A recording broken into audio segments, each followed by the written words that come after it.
레위기 19장 1절에서 25절 말씀을 교독하도록 하겠습니다. 제가 먼저 1절을 읽습니다.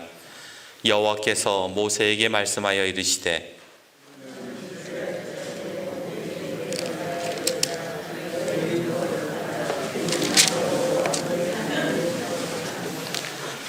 너희 각 사람은 부모를 경외하고 나의 안식일을 지키라.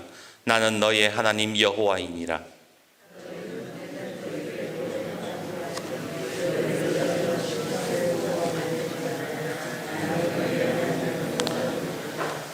너희는 화목 제물을 여호와께 드릴 때에 기쁘게 받으시도록 드리고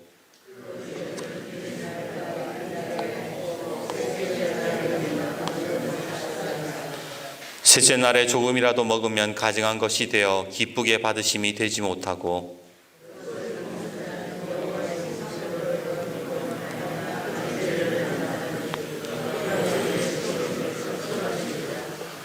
너희가 너희의 땅에서 곡식을 거둘 때에 너는 반 모퉁이까지 다 거두지 말고 내 떨어진 이삭도 줍지 말며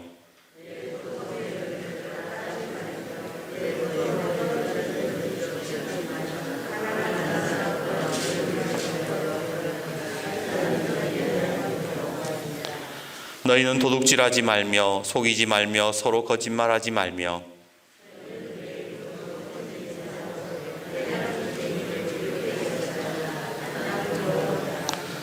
너는 내 이웃을 억압하지 말며 착취하지 말며 품꾼의 삭슬 아침까지 밤새도록 내게 두지 말며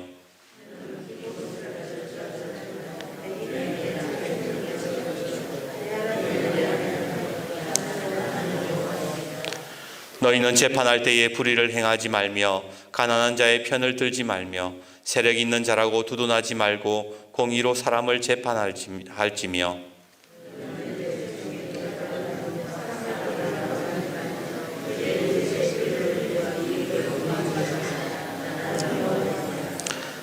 너는 내 형제를 마음으로 미워하지 말며 내 이웃을 반드시 견책하라. 그러면 내가 그에 대하여 죄를 담당하지 아니하리라.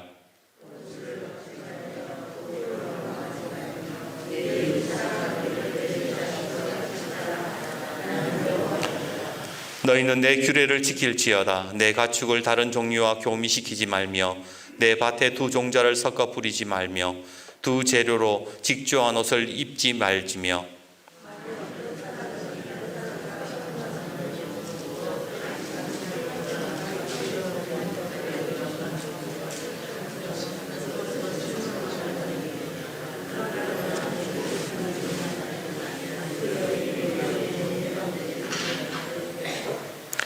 그 남자는 그 속건 제물 곧 속건제 수장을 회막 문 여호와께로 끌고 올 것이요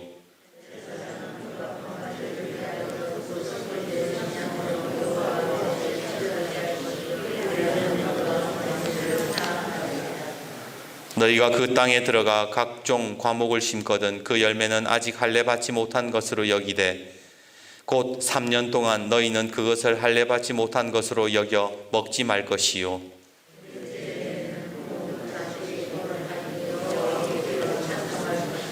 같이요. 다섯째 해에는 그 열매를 먹을지니 그리하면 너희에게 그 소산이 풍성하리라. 나는 너희 하나님 여호와이니라. 아멘. 여러분 얼마 전에 났던 그 호주 산불 기억하세요? TV에서 크게 방송을 했잖아요. 호주 산불은 작년 9월부터 올해 2월까지 6개월 동안 이 불이 계속 진행되었습니다. 서울 면적의 80배가 불이 타고 10억 마리가, 말이 10억 마리지, 10억 마리가 넘는 야생 동물들이 죽은 끔찍한 재앙이었지요. 그런데 이 산불 중에서도 유명해진 동물이 하나 있습니다. 그게 어떤 동물이냐? 바로 땅굴을 파고 사는 윈뱃이라는 동물인데 얘가 좀 생긴 게 곰이랑 돼지랑 좀 섞어 놓은 것 같이 좀 귀엽게 생겼어요. 근데 이 윈뱃이 성격이 되게 온순하대요. 그래서 다른 짐승들이 이 땅굴을 파놓으면 다른 짐승들이 와가지고 뭐 집안에 들어와도 쫓아내지도 않고 그냥 걔네들이 살면 같이 데리고 산다라는 거예요. 그런데 놀라운 사실은 이 호주 산불이 났을 때에 이 윈벳이 많은 동물을 살렸다고 그럽니다. 어디 갈 데 없는 작은 짐승들이 불을 피해서 땅굴로 다 숨어드니까 이 윈벳이 그냥 데리고 산불을 피했다라는 겁니다. 이 소식이 알려지면서 호주 국민들이 감동을 받습니다. 야, 네가 사람보다 낫다. 야, 우리도 윈벳 보고 좀 배워야 된다. 그렇게 그랬다는 거예요. 저도 이 기사를 보면서 코로나19가 마치 호주 산불처럼 우리나라를 휩쓸고 지나간 이 자리에 우리 그리스도인들과 교회가 이런 역할을, 윈벳과 같은 역할을 감당하면 얼마나 좋을까라고 생각을 했습니다.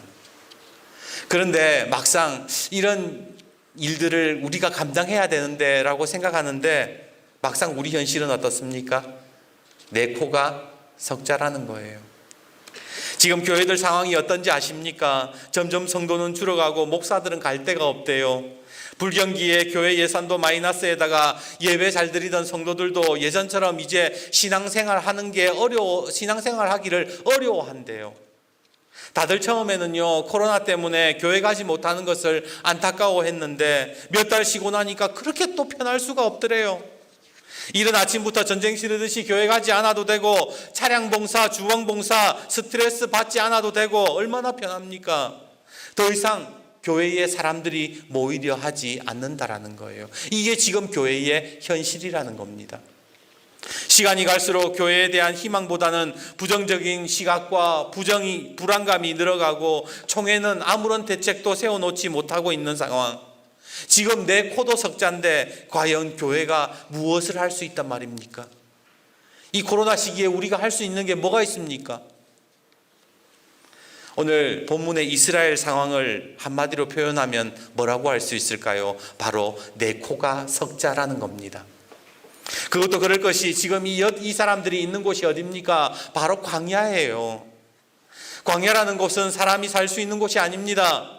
한낮에 뜨거운 열기를 견디며 밤에는 추위와 싸워야 하고 땅도 척박해서 여기에서는 무슨 작물을 심어서 먹을 수 있는 게 아니에요. 늘 야생 짐승의 위험이 도사리고 있고 먹고 마실 것도 구할 수 없는 이곳, 내 코가 석자인데 지금 여기에서 어떻게 살아갈 수 있단, 제대로 하나님의 백성으로 살 수 있단 말입니까? 게다가 하루가 멀다 하고 가나안 간다면서 짐을 쌌다 풀었다 이사 다니는데 지금 이스라엘 백성들이 할 수 있는 게 뭐가 있냐 말이죠. 그런데 어느 날 하나님께서 이스라엘 백성들에게 나타나셔서 뭐라고 하시는가? 우리 2절 말씀 같이 한번 읽어봅시다. 2절 같이 읽겠습니다. 2절 읽습니다. 시작. 너는 이스라엘 자손의 온 회중에 말하여 이르라. 너희는 거룩하라. 이는 나 여호와 너희 하나님이 거룩함이니라. 아니, 힘들어 죽겠는데 지금 광야에서 살아가는 것만 해도 버거운데 하나님이 이스라엘에게 뭐라고 하시느냐? 내가 거룩하니까 너도 거룩해라. 그렇게 말씀하셨다라는 거예요. 예전에요, 제가 철학 공부할 때에 어른들이 그러셨어요. 철학에서 밥 먹고 살 수는 있냐? 철학이라는 건 배부를 때나 할 수 있는 거야. 그 말이 너무 듣기 싫었지만 틀린 말도 아니었어요. 거룩하면 살림살이 좀 나아지십니까? 거룩하면 광야가 에덴으로 바뀌고 땅에서 먹을 것이 자라고 물이 솟아나던가요? 그래도 좀 여유도 있고 내가 정말로 좀 살만해야 거룩하든가 말든가 하지, 하루가 지치고 힘든 이스라엘 백성에게 왜 하나님은 갑자기 거룩해라는 타령을 하신단 말입니까? 레위기를 한번 읽어보십시오. 레위기, 여러분들 레위기 다 읽어보신 분 계세요? 레위기 1장부터 숨이 턱 하고 막힙니다. 하나님께서 드려야 할 번제물은 어떤 짐승이어야 되고 흠이 있어서는 안 되고 그 짐승 잡는 사람은 어떤 사람이어야 되고 짐승 잡고 나서는 피는 제단에 사방에 뿌리고 고기와 기름과 분리하고 내장과 정강이는 물로 씻고 고기는 각을 떠서 제단에 불사르고, 이게 소냐 염소냐 비둘기냐에 따라서 다 제사법이 달라요. 왜 이렇게 하나님이 제사를 이렇게 힘들게 하라는 거예요? 2장은 또 어떤지 아세요? 2장은 곡식으로 드리는 소재에 관한 제사 말씀입니다. 곡식은 고운 가루로 빻아서 기름 붓고 그 위에 유황을 놓아서 아론의 제사장들이 고운 가루 한 움큼과 기름과 유황을 가져다가 제사를 드리고 제단 위에서 불사르고 남은 것은 화덕에 구운 것으로. 머리가 너무 아픈 거예요. 3장은 화목제, 4장은 속죄제, 7장은 속건제, 하나부터 10까지 거룩하기 위해서 하나님께서 너희는 거룩해야 된다 그러면서 뭐라 그러시는 거예요? 제사법에 대해서 다 설명하시더라는 거예요. 사람들이 레위기 읽다가 왜 포기하는지 아세요? 몰라서가 아니라 머리가 아파서 그런 거예요. 지금 내가 살아가는 지금 인생이 광야인데, 내가 지금 먹고 살기 힘들어 죽겠는데, 지금 제사법을 이렇게 쫙 나열해놓고 하나님께서 너 이거 거룩하게 지켜야 된다 그러시니까 얼마나 힘들겠냐 말입니다. 언젠가 교회 다니느니 차라리 성당 다니겠다고 말하는 분의 이야기를 들었습니다. 선생님, 왜 하필이면 성당입니까? 그러니까 그분이 그러는 거예요. 교회는 하지 말라는 게 너무 많아요. 술 마시지 마라, 담배 피지 마라, 절하지 마라. 그뿐입니까? 하지 말라는 것도 많지만 하라는 것도 그렇게 많대요. 11조도 하고 교회 봉사도 하고 주일 예배, 오후 예배, 수요 예배, 새벽 기도까지 다 하라는 거예요. 광야 같은 세상 사는 것도 힘든데 왜 이렇게 하나님은 해라고 하는 요구가 많으신 걸까요? 과연 이렇게 하면 거룩해질 수 있는 겁니까? 왜 하나님은 거룩해라 그러시면서 이런 힘겨운 예배법들을 레위기에서 말씀하고 계시는 걸까요? 얼마 전 친구 목사님들과 이 이야기를 화요일 날 친구 목사님들이 와서 한국 교회 이야기도 하고 또 철학 이야기도 하고 인문학 이야기도 나누었습니다. 그러다가 제 신학교 모교 은사였던 그 김충기 교수님이라고 계신데 이 신약한 교수님이에요. 이분이 그런 이야기를 하셨대요. 이 코로나19에 대해서 우리가 어떻게 해야 되는가 뭐 그런 이야기를 하셨다는데 제가 그냥 잠깐 요 부분만 교수님이 한 이야기만 제가 읽어드릴게요. 코로나19에 대한 하나님의 뜻은 무엇일까요? 그것은 바로 거리두기입니다. 거리두기가 하나님의 뜻이라는 거예요. 그래서 제가 이 교수님이 갑자기 사회에서 사회적 거리두기가 무슨 하나님의 뜻인가 이러고 한번 살펴봤더니 그 내용이 이렇습니다. 성경을 여러분 한번 보십시오. 아담과 하와가 왜 에덴에서 쫓겨났습니까? 창조주 하나님과 피조물과의 거리를 두지 않았기 때문입니다. 선악과를 먹으면 자기가 마치 하나님과 같아질 수 있다는 사탄의 꼬임에 넘어가서 아담과 하와는 선을 넘은 겁니다. 하나님과 창조주 하나님과 피조물인 인간의 거리두기를 하지 않아서 에덴에서 쫓겨났대요. 바벨탑이 왜 무너졌는지 아십니까? 하늘에 올라가서 자기들이 마치 하나님처럼 되려고 했기 때문에 거리두기가 되지 않아서 바벨탑이 무너졌다는 거예요. 지금 우리가 경험하는 코로나가 왜 생겼습니까? 많은 사람들이 박쥐로 인해서 발병했다고 이야기합니다. 그런데 조금만 생각해보면 개발이다, 돈이다, 사람이 박쥐 서식처를 침범하면서 전염병이 발병됐다라는 거예요. 사람들이 박쥐와 거리를 두지 않았기 때문에 그런 거라는 겁니다. 우리가 아는 메르스, 사스 다 모든 질병이 어디에서 왔어요? 자연과 거리를 두지 않아서 그런 거예요. 왜 레위기에 보면 하나님이 먹지 말라는 음식들이 있잖아요. 그런 동물들이 있습니다. 왜 먹지 말라고 하는지 아세요? 그것은 그 동물 자체가 부정하거나 악해서가 아니래요. 하나님께서 창조하신 것이 왜 악합니까? 하나님께서 먹지 말라고 하는 것은 그것들과 거리를 두라고 얘기하시는 거예요. 얼마 전 코로나로 인해서 사람들이 자연과 거리를 두기 시작하자 이탈리아 베네치아에 그 배 타고 있는 데서 물고기가 돌아왔다는 기사 보신 적 있습니까? 미국 플로리다 해변가에 거북이가 이제 사람들이 해변가에 안 오니까 거북이가 이제 다시 돌아와서 그 해변가에 알 놓는다 그러잖아요. 사람이 자연과 거리를 두니까 자연이 살아나더라는 거예요. 마찬가지로 자연과 사람도 그러할진데 사람과 사람 사이는 말해서 무엇하겠습니까? 상처는 가까운 사람들에게 받지 거리가 있는 사람에게 받지 않는다라는 거예요. 가까운 사람일수록 예의 지켜라는 말이 있지요. 이유가 그렇게 말하는 이유가 뭡니까? 바로 가까울수록 지켜야 되는 거리가 있다라는 거예요.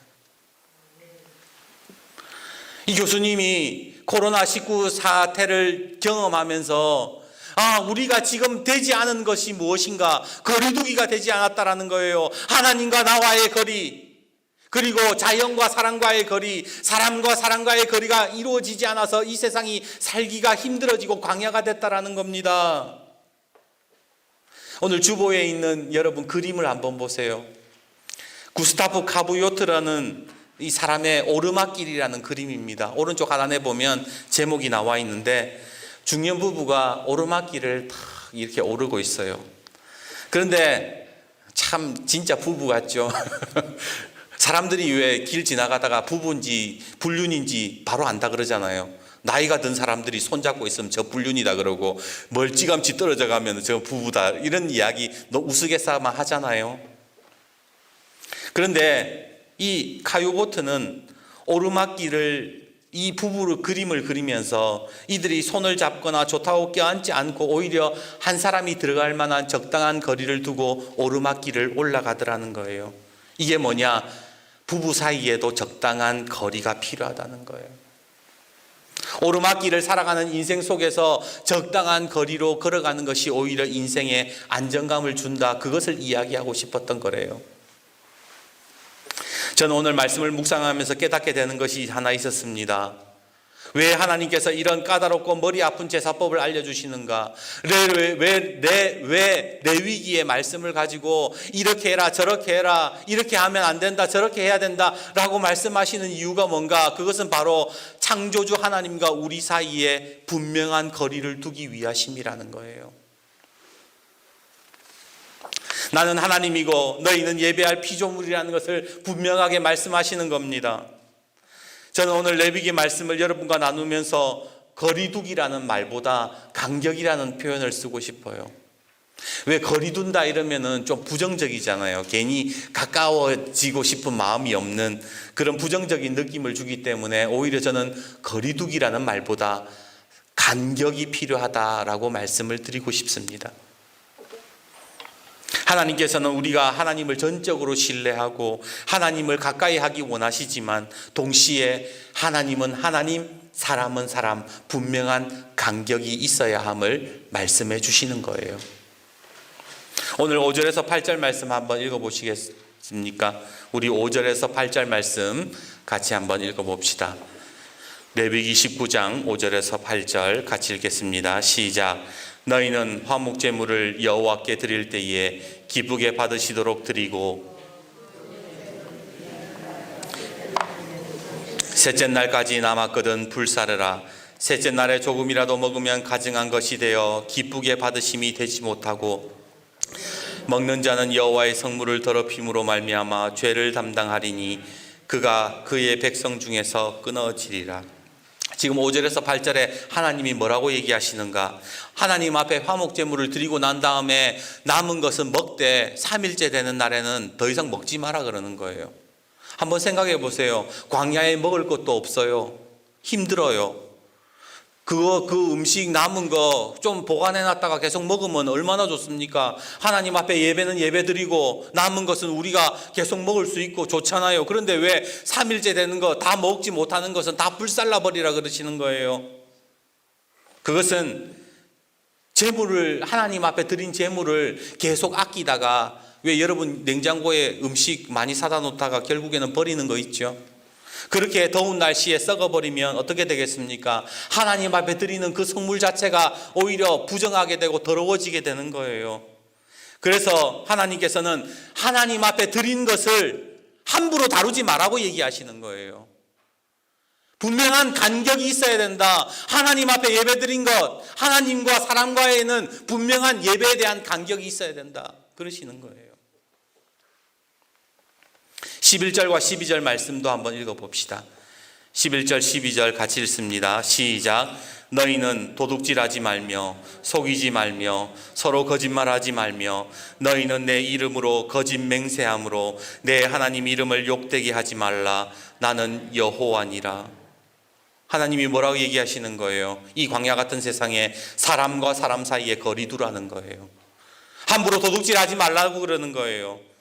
서로 속이지도 말고 하나님의 이름 가지고 거짓 맹세하지 말고 다른 사람들에게 재판 불이하게 행하지 말고 사람이 어떻게 살아야 되는가에 대해서 하나님께서 말씀해 주시지 않습니까?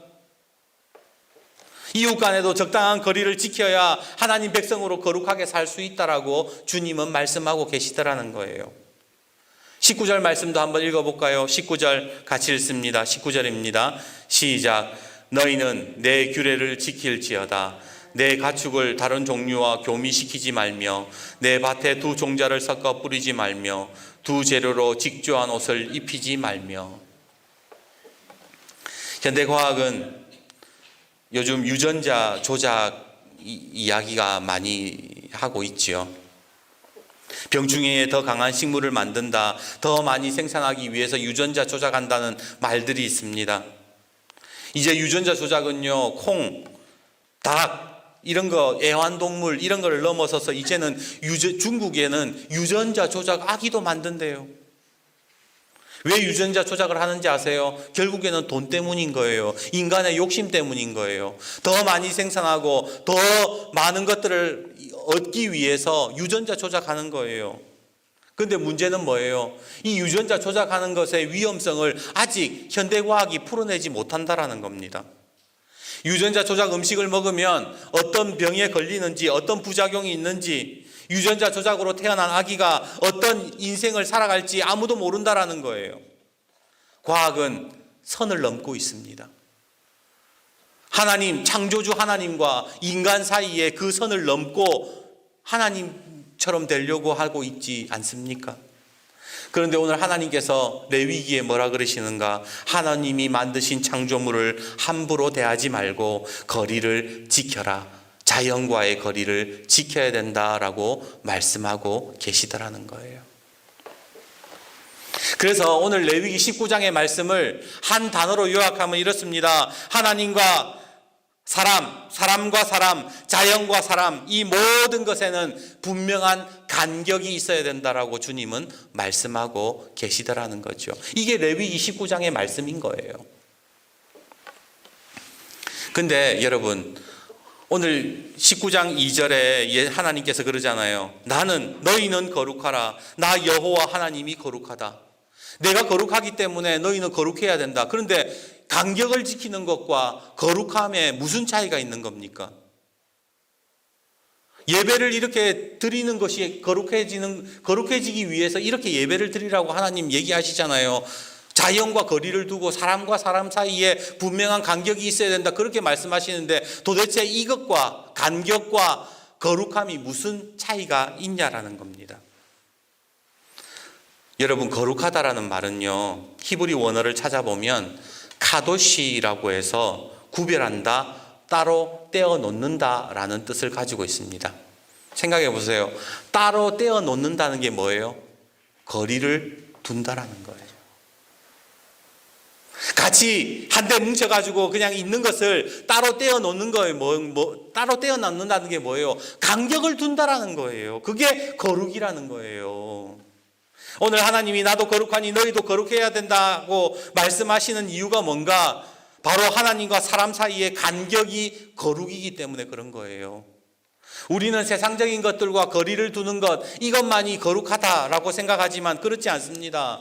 진짜 거룩한 백성으로 산다는 건 뭐냐? 하나님과의 간격, 자연과의 간격, 사람과의 간격을 잘 유지하는 사람이 어떤 사람이다? 거룩한 사람이라는 거예요. 그래서 하나님의 거룩한 백성들은요, 간격을 잘 지키는 사람이라는 겁니다. 이제 말씀을 맺겠습니다. 오늘 주보 앞면에 보면 시 하나가 있어요. 제가 그림이랑 시랑 이렇게 같이 겹치게 놓았는데, 제가 좋아하는 안도현 시인의 간격이라는 제목의 시입니다. 제가 읽어드릴게요. 숲을 멀리서 바라보고 있을 때는 몰랐다. 나무와 나무가 모여 어깨와 어깨를 대고 숲을 이루는 줄 알았다. 나무와 나무 사이 넓거나 좁은 간격이 있다는 걸 생각하지 못했다. 벌어질 대로 최대한 벌어진, 한 대 붙으면 도저히 안 되는, 기어이 떨어져 서 있어야 하는 나무와 나무 사이, 그 간격과 간격이 모여 울울창창 숲을 이룬다는 것을 산불이 휩쓸고 지나간 숲에 들어가 보고서야 알았다. 간격이, 숲을 이루는 그 산속에서도 나무들 사이에 간격이 있었다고 시인은 이야기하는 겁니다. 아름답다라는 것은 간격이 있다라는 거예요. 작년 저명한 과학 잡지에서 이런 기사를 봤어요. 2040년이 되면 인간의 수명은 무한대로 늘어날 것이다. 앞으로 한 20년만 있으면 사람이 안 죽는데요. 과학기술이 어마어마하게 발전해서 뭐 장기도 갈아 끼우고 피도 갈아 끼우고 그래가지고 사람들이, 죽는 사람들이 안 생긴다라고 그렇게 얘기했습니다. 그런데 그 기사가 나오고 얼마 후에 코로나가 터졌어요. 그리고 전 세계적으로 500만 명이 코로나에 걸리고 30만 명이 죽었습니다. 참 아이러니하지 않습니까? 안도현 시인이 산불이 다 휩쓸고 지나간 그 나무들, 앙상한 나무들만 남은 그 자리에서 나무들의 간격을 보았듯이, 저는 이번 코로나가 지나간 자리에 간격이 얼마나 중요한지를 새삼 깨닫게 되었습니다. 이 코로나를 통해서 그렇다, 하나님은 하나님이시구나, 우리는 어쩔 수 없는 인간이다 라는 것을, 그 간격을 깨달았게 되었고, 이 코로나 사회적 거리두기의 이 시기 속에서 그냥 사람들과 거리만 떨어져 있는 것이 중요한 것이 아니라 사람과 사람 사이에 예의와 예절이라는 그 간격이 필요하고, 자연과 사람 간의 사이에도 분명한 간격이 있어야 되겠구나라는 것을 절실히 느꼈습니다. 오늘 우리가 예배를 드린다는 것은 창조하신 하나님을 전능하신 창조주로 인정하고 우리는 피조물이라는 것을 인정하는 간격의 행위가 바로 예배입니다. 우리가 자연을 보호한다라는 것은 자연과 사람의 간격을 지킬 줄 안다라는 거예요. 이웃을 사랑할 줄 안다는 것은 이웃에게 마음대로 함부로 대하는 것이 아니라, 내가 원하는 대로 해주는 것이 아니라 서로의 간격을 지켜주고 함께 있는 것이다. 오늘 주님은 그렇게 말씀하십니다. 그리고 이 간격을 잘 지키는 것이 곧 뭐다? 거룩하다라는 거예요. 이 광야 같은 세상에서 오늘 우리가 할 수 있는 것이 무엇일까요? 바로 우리가 간격을 지키는 거룩한 백성이 되는 겁니다. 이 코로나의 시기 속에서 하나님과의 분명한 간격을 인정하고 예배자로 서고, 자연과 간격을 지키고 사람과 사람 사이의 간격을 지킬 때에 우리는 주의 거룩한 백성이 되어서 하나님께 영광 돌리게 될 줄 믿습니다. 오늘 옆에 분과 한번 인사합시다. 간격을 잘 지키십시오. 우리 함께 기도하겠습니다.